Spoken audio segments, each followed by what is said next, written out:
Vale, entonces la primera pregunta sería, ¿cuáles son como las causas para que se produzca esta enfermedad? Bueno, entonces digamos que voy a empezar hablando primero acerca de la enfermedad de Parkinson. En la enfermedad de Parkinson se ha visto que hay una serie de factores que contribuyen para que se desarrolle la enfermedad. Dentro de esos factores hay una parte importante que es la parte genética.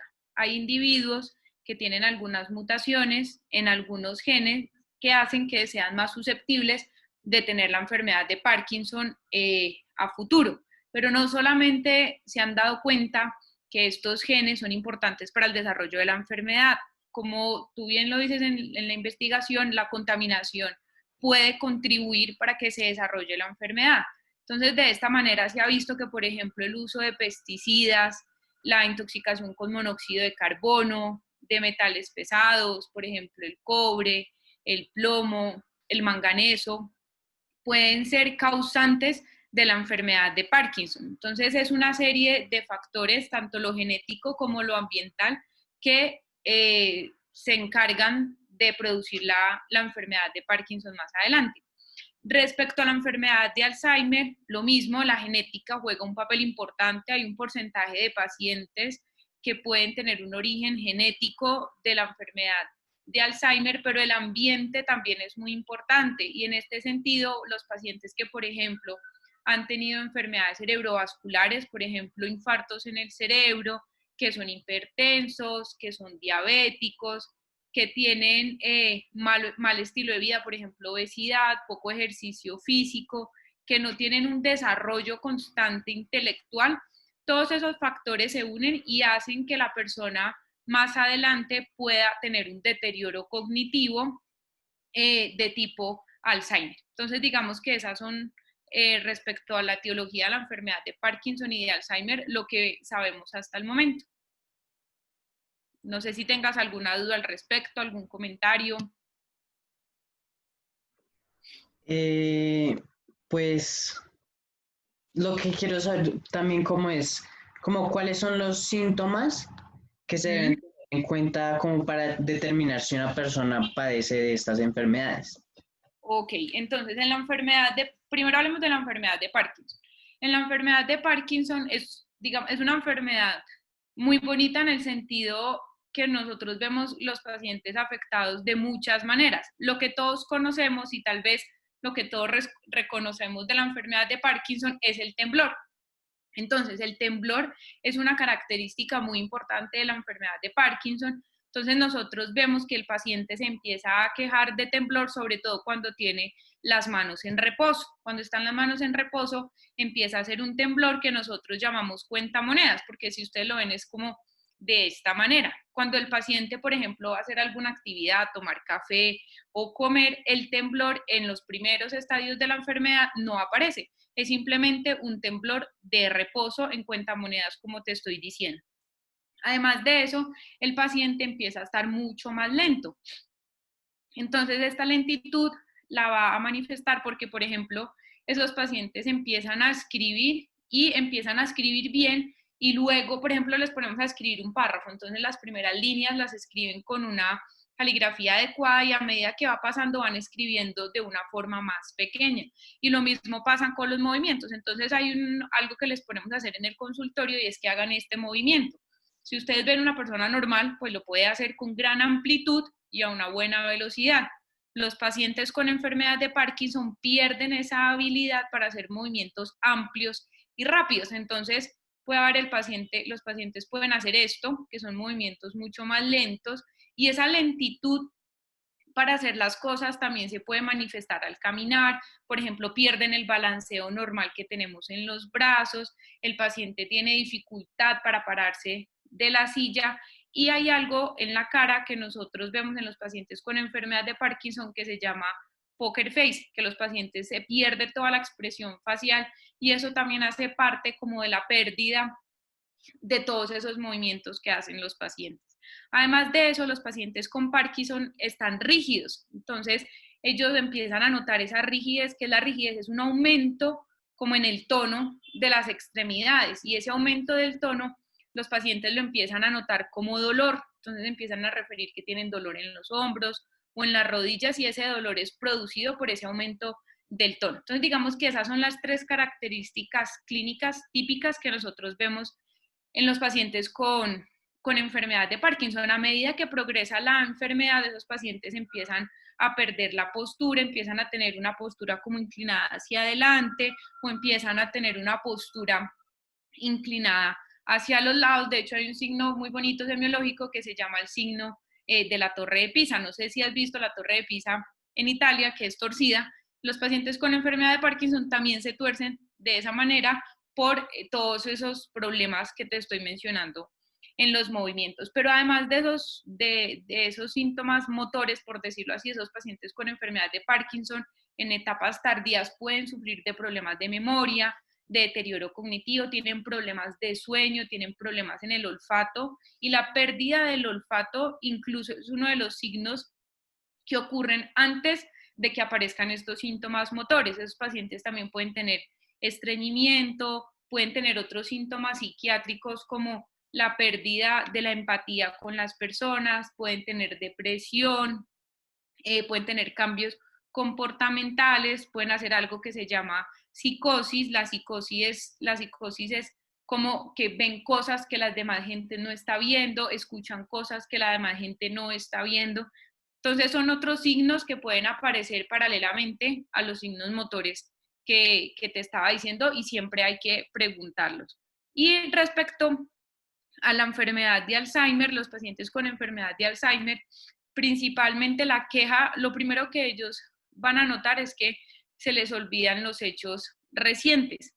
Entonces, por ejemplo, el paciente está haciendo un tinto y deja la cafetera prendida o deja la olla del arroz prendido, o se le olvida lavarse los dientes, se le olvida que acaba de desayunar, tiene problemas para que su cerebro guarde, digamos que esa nueva información que está empezando a almacenar. Entonces el paciente le cortan la luz, pero no porque no quiso apagar, sino porque se le olvidó salir a pagar la factura, pierde las citas médicas, no encuentra el control del televisor y muchas veces son los familiares los que empiezan a notar esos cambios en los pacientes con enfermedad de Alzheimer. Al principio de la enfermedad, los pacientes con enfermedad de Alzheimer pueden acordarse perfectamente de sus familiares, saben quiénes son sus hijos, recuerdan dónde nacieron, porque esa parte de la memoria, que es una memoria mucho más lejana, que el paciente ya aprendió, esa memoria al principio de la enfermedad está preservada y no se va a ver afectada. Y al igual que los pacientes con Parkinson, esos pacientes tienen también muchos síntomas neuropsiquiátricos. Entonces hacen depresión, hacen cambios comportamentales y pues eso también es importante reconocer. Digamos que a grandes rasgos esa es la forma en la que puedes reconocer ese tipo de pacientes. Y digamos como que de alguna manera el Parkinson cuando digamos está a un nivel muy alto, digamos, de gravedad, también se puede, digamos, enlazar con esta enfermedad, con el Alzheimer. Pues muchas veces pueden tener ambas cosas. Es raro que lo veamos en la práctica clínica, que sea realmente un Alzheimer y una enfermedad de Parkinson, pero como te dije, los pacientes con enfermedad de Parkinson más o menos 5 o 10 años después de la enfermedad pueden empezar a tener ese componente cognitivo y de hecho los pacientes con enfermedad de Alzheimer al final pueden tener uno de esos síntomas muy parecidos del Parkinson, que es que se pongan más lentos, que estén como más tiesos, sobre todo porque hay unos medicamentos que nosotros utilizamos para controlar esos síntomas psiquiátricos que pueden simular un Parkinson, que los pacientes se pongan más lentos y más tiesos. Entonces, digamos que al final de ambas enfermedades sí podemos ver signos y síntomas de la una y de la otra al tiempo. Y digamos como que en cuanto, bueno, a estas enfermedades neurodegenerativas, ¿por qué razón, digamos, se proyectan generalmente en edades superiores a los 50 años? Bueno, entonces, como te expliqué, son una serie de factores que hacen que se desarrollen las enfermedades. Yo tengo que tener una susceptibilidad genética y tengo que tener una exposición ambiental para desarrollar la enfermedad. Como tú muy bien lo dices, son enfermedades neurodegenerativas. Por ejemplo, ¿qué pasa en la enfermedad de Parkinson? En la enfermedad de Parkinson lo que se ha visto es que hay una proteína anormal que se llama la alfa-sinonucleína y esa proteína mal plegada en la enfermedad de Parkinson se va depositando en diferentes partes del cerebro y para que ocasione síntomas pues ya debe tener un depósito importante en las diferentes partes del cerebro. Por ejemplo, te doy un ejemplo. Hay una parte del cerebro que es la que se encarga de producir la dopamina y en enfermedad de Parkinson lo que se ha visto es que esa dopamina está más baja porque el sitio del cerebro que la produce está lleno de esa alfa-sinonucleína que es una de las proteínas mal plegadas en Parkinson. Y para que yo empiece a tener esos síntomas motores que te expliqué del temblor, de la lentitud y de la rigidez, yo tengo que tener afectado más o menos del 60 al 80% de las células. Entonces, mira que tiene que pasar un tiempo para que el cerebro empiece a manifestar los síntomas. Si, por ejemplo, abriéramos cerebros de pacientes con enfermedad de Alzheimer, tal vez ya podíamos ver algunos cambios antes de que la persona los manifieste clínicamente. Bueno, algo importante, hay pacientes que no es exclusivo de pacientes de mayores de 50 años. Hay pacientes con enfermedad de Parkinson, sobre todo cuando es puramente genético, que pueden desarrollar Parkinson incluso antes de los 20 años. Y hay pacientes con enfermedad de Alzheimer de inicio temprano, también que puede estar asociado a algo genético, que pueden desarrollarlo incluso antes. No sé si tú escuchaste lo que pasó con algunos boxeadores o con jugadores de fútbol americano que tienen traumas repetitivos en el cerebro y esos traumas repetitivos en el cerebro también es un factor de riesgo tanto para la enfermedad de Alzheimer como para la enfermedad de Parkinson. Entonces en esos pacientes pues puede aparecer la enfermedad en una edad más temprana. Y hablando un poco sobre, digamos, como los puntos de gravedad pues, de los pacientes que tienen estas enfermedades, ¿hasta qué punto de la gravedad, digamos, de esas enfermedades se puede determinar que el paciente, digamos, como que no puede realizar acciones fundamentales como, no sé, comer, caminar?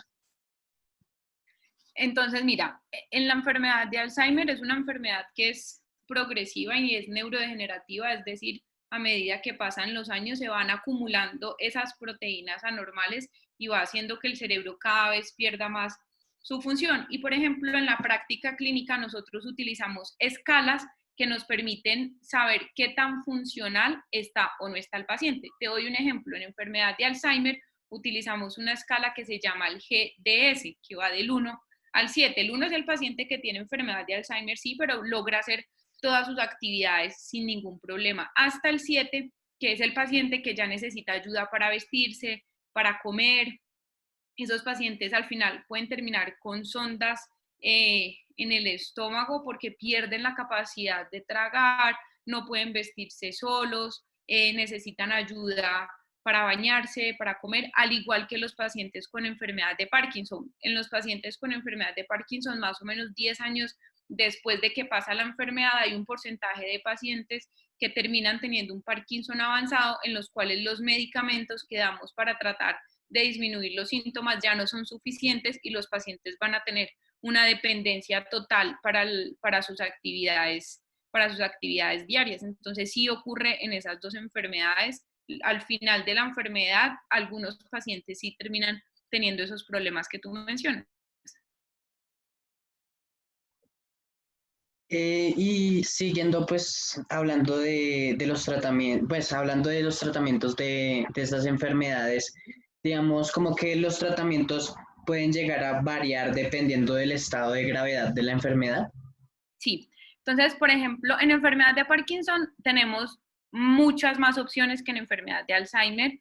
Entonces, en enfermedad de Parkinson, como te estaba explicando, el mayor problema es que el paciente se queda sin dopamina y esa proteína normal se empieza a acumular en diferentes partes del cerebro. Entonces, lo que hemos tratado de hacer es reponerle esa dopamina que le falta al paciente y para eso damos diferentes medicamentos. Entonces, cuando el paciente tiene una enfermedad de Parkinson leve, que solamente, por ejemplo, tiene más un lado comprometido que el otro, los síntomas no son muy severos, damos un tipo de medicamentos.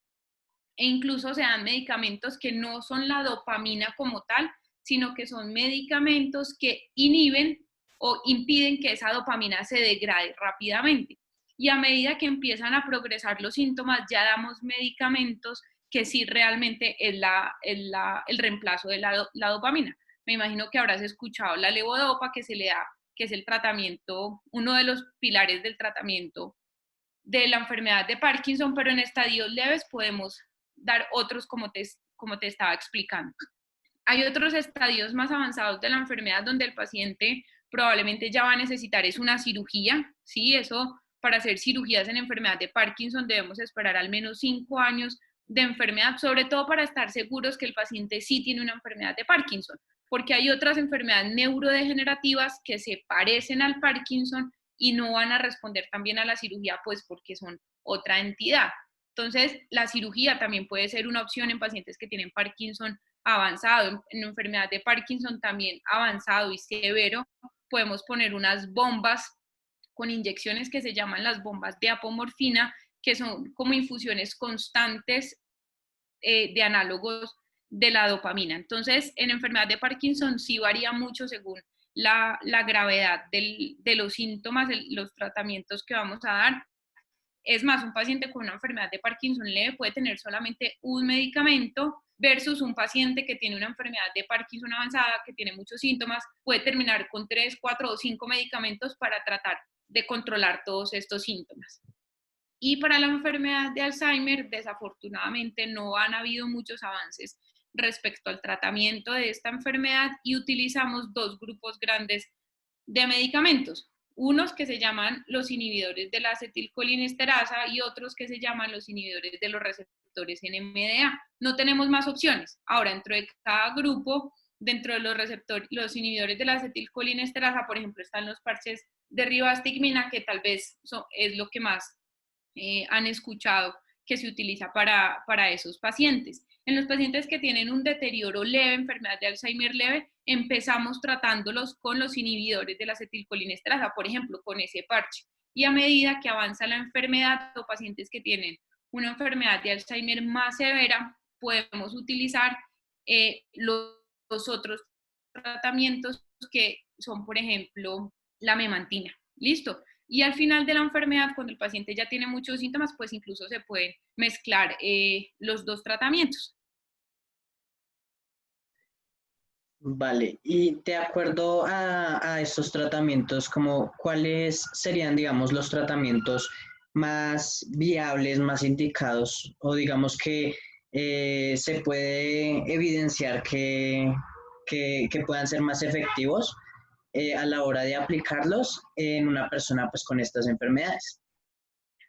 Digamos que ahí vuelve y es la misma respuesta. Depende del estadio en el cual el paciente se encuentre. Lo que más utilizamos en enfermedad de Parkinson, por ejemplo, se llama la levodopa, o utilizamos también unos parches que se llaman parches de rotigotina. Esos parches de rotigotina le van a estar dando constantemente al paciente la levodopa, o pues análogos de la dopamina, o hay otros medicamentos que utilizamos en Parkinson más leve que se llama la rasagilina.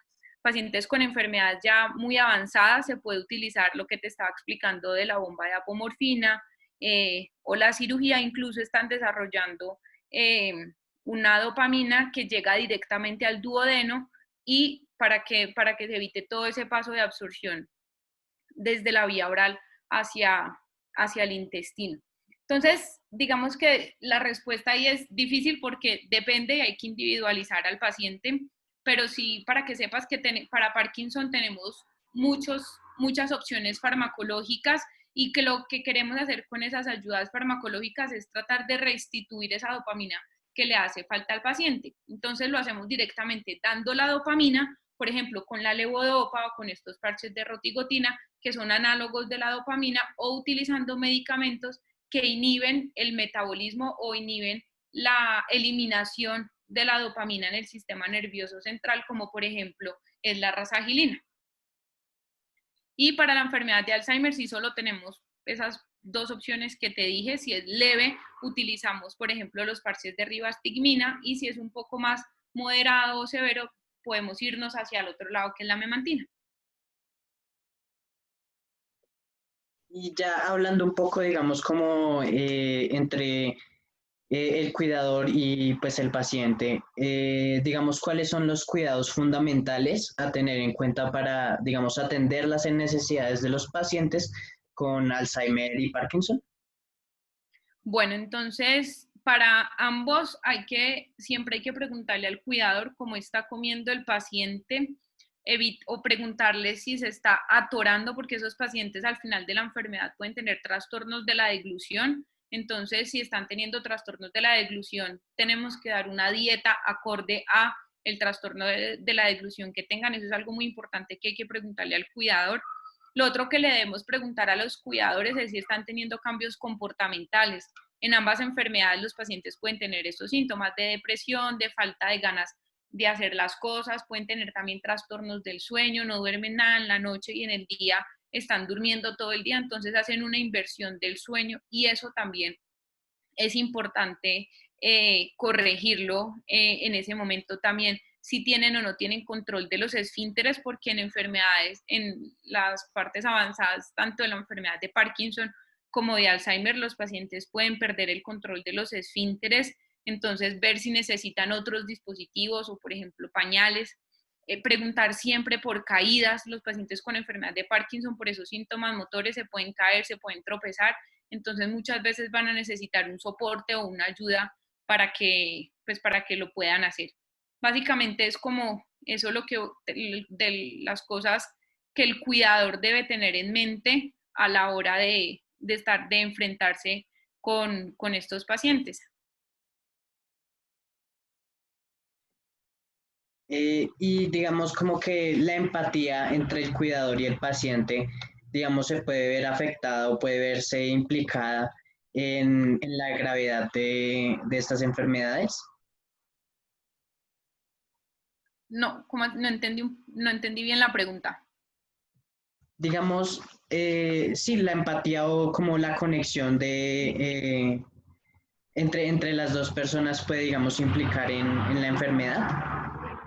Más que en el desarrollo o en la progresión de la enfermedad, va a afectar la calidad de vida de esos pacientes.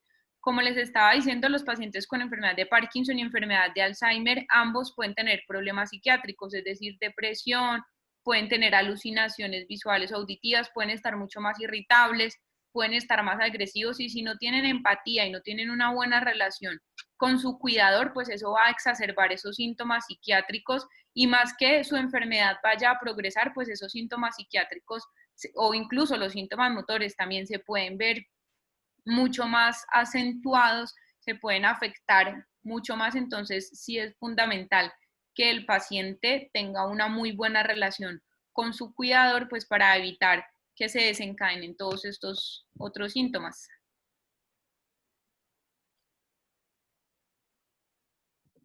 Y según, digamos, su criterio, ¿cómo se puede mejorar la calidad de vida de una persona con estas enfermedades? Eso está ya muy bien descrito, y lo que más se ha visto que sirve para mejorar en estas en estas dos enfermedades es el ejercicio y la actividad física. Incluso la actividad física, más que los medicamentos, puede ser mucho mejor para estos pacientes. Incluso ahorita, cuando empezó todo este tema de la pandemia, que todos los pacientes se tuvieron que quedar obviamente encerrados, dejaron de ir a sus centros de rehabilitación, empezaron a notar un retroceso en todo lo que habían logrado por dejar de hacer la actividad física. Entonces, la actividad física es algo fundamental para ambos pacientes, ¿sí? Eso es algo que siempre es una de las cosas que más lo va a ayudar. Tener estilos de vida saludables, una buena alimentación, pues eso va a llevar que tengan menos factores de riesgo, y por ende, pues que puedan evitar que se compliquen sus otras enfermedades, que si se complican, pues van a afectar el Parkinson, el Alzheimer. Por ejemplo, si un paciente con Parkinson puede tener perfectamente diabetes, si tiene malos hábitos de vida, la diabetes no va a estar controlada, y si la diabetes no va a estar controlada, pues va a ser mucho más difícil que nosotros logremos controlar la enfermedad de Parkinson. Al igual que si tengo malos hábitos de vida y tengo hipertensión arterial, si tengo mal control de esa hipertensión arterial, va a ser más difícil pues controlar esos síntomas. Entonces, digamos que buenos estilos de vida y el ejercicio físico es lo más importante. Hay otra cosa que a veces puede ser difícil, pero esos pacientes que se mantengan con tareas cognitivas, que hagan, por ejemplo, sudokus, sopas de letras, cosas que hagan pensar a su mente, eso también les va a ayudar para que el cerebro esté todo el tiempo ejercitándose y también pues les va a servir. Hay pacientes que, por ejemplo, antes pintaban, los pacientes que pintan, no se les va a olvidar pintar si tienen enfermedad de Alzheimer. En el inicio temprano, esos recuerdos y esa capacidad los pacientes todavía la tienen. Entonces, si es un paciente que tiene enfermedad de Alzheimer y yo sabía que antes le gustaba hacer manualidades, póngalo a hacer manualidades, póngale a hacer todas esas actividades que antes hacía o enséñeselas a hacer, porque de pronto esa puede ser una forma diferente de estimular áreas del cerebro y eso les va a permitir tener una pues mejor calidad de vida. La música también los estimula mucho, bailar también estimula mucho a los pacientes con enfermedad de Parkinson. Entonces, hacer todas esas actividades va a permitir pues que puedan tener un mejor desempeño. O sea, no tratarlos como dos personas completamente discapacitadas que no pueden hacer nada, no. Siempre hay que incluirlos en esas actividades de pintura, música, estimulación de actividad física y eso les va a ayudar mucho. Y ellos mismos notan los cambios en eso. Y hablando un poco, digamos, como en el enlace de la contaminación con estas enfermedades, usted ya nos había hablado, digamos, de la contaminación en el aire o pues con cierta conexión en cuanto a ciertos elementos como el magnesio y pues otros que usted ya había mencionado, pero digamos... Manganeso, más que el magnesio, manganeso. Y hablando, pues, digamos, de la contaminación, también se puede ver implicada, digamos, la contaminación auditiva y visual. Mira, que yo haya leído que la contaminación auditiva y visual sea generadora de estas enfermedades, la verdad no lo he leído ni tampoco lo he visto, pero pacientes que ya tienen diagnóstico de enfermedad de Parkinson o que ya tienen diagnóstico de enfermedad de Alzheimer, si tienen, por ejemplo, esa contaminación visual y auditiva, sí sé que les va a afectar completamente su calidad de vida y esto es muy importante sobre todo a la hora de dormir. Esos pacientes ambos pueden tener trastornos del sueño, les cuesta mucho trabajo dormirse en la noche. Entonces, si durante la noche o al final de la tarde tenemos contaminación visual y auditiva, lo que va a hacer es mantener un cerebro muy alerta y cuando llegue la hora de dormir, ese cerebro va a estar como un bombillo, no va a poderse apagar para poder dormir. Entonces, en ese momento del día creo que es fundamental evitar eso. De hecho, cuando se van a dormir los pacientes se les debe recomendar que tengan todo apagado, que todo esté oscuro, que no tengan ruido del televisor, que no tengan ruido del radio, pues para evitar estimular de más el cerebro. Y esos pacientes, como te dije, también pueden tener muchas alteraciones psiquiátricas. Entonces, no sé si ven, por ejemplo, películas o novelas violentas o ruidos muy fuertes, eso también los puede irritar mucho y hace que tengan más cambios comportamentales e incluso pueden empeorar sus síntomas motores. Entonces, sí es bien importante que esos pacientes, pues evitar que estén expuestos a ese tipo de cosas. Y algo también para que tengas en cuenta es que esos pacientes ambos con la edad van perdiendo la audición, como digamos que puede suceder en las personas de la tercera edad. Y al tener esa disminución en la audición, pueden escuchar o poner el televisor mucho más duro. Entonces, los apoyos para la pérdida sensorial también es importante, ver si esos pacientes necesitan audífonos para poder escuchar bien, que siempre tengan sus gafas para poder ver bien y todo eso va a hacer que, pues, o evitar que se desarrollen o que se empeoren esos síntomas psiquiátricos y motores. Y ya la última pregunta sería como que, bueno, se respondió, pero bueno, digamos como que qué tipos de cuidado sugiere, digamos, para contrarrestar los efectos de, digamos, la contaminación, no sé, digamos como en el aire o visual o auditiva en las personas con estas enfermedades. Pues bueno, en el aire difícil si vive aquí en Bogotá porque todos conocemos la polución tan terrible que hay. Si se puede, muchas veces esas personas cuando tienen fincas o pueden ir a tierra caliente, donde el aire es un poco más limpio, eso también pues les va a servir porque la saturación del oxígeno pues va a ser mucho mayor. Entonces, actividades en el aire libre o en el campo donde no haya tanta como polución y haya más oxígeno, pues eso les va a servir a los pacientes. Respecto a la contaminación auditiva, lo que te explicaba, evitar que escuchen discusiones de los familiares, cosas tan simples como esas, porque pues lo pueden alterar, y evitar que vean programas de televisión que sean violentos o que tengan ruidos muy fuertes.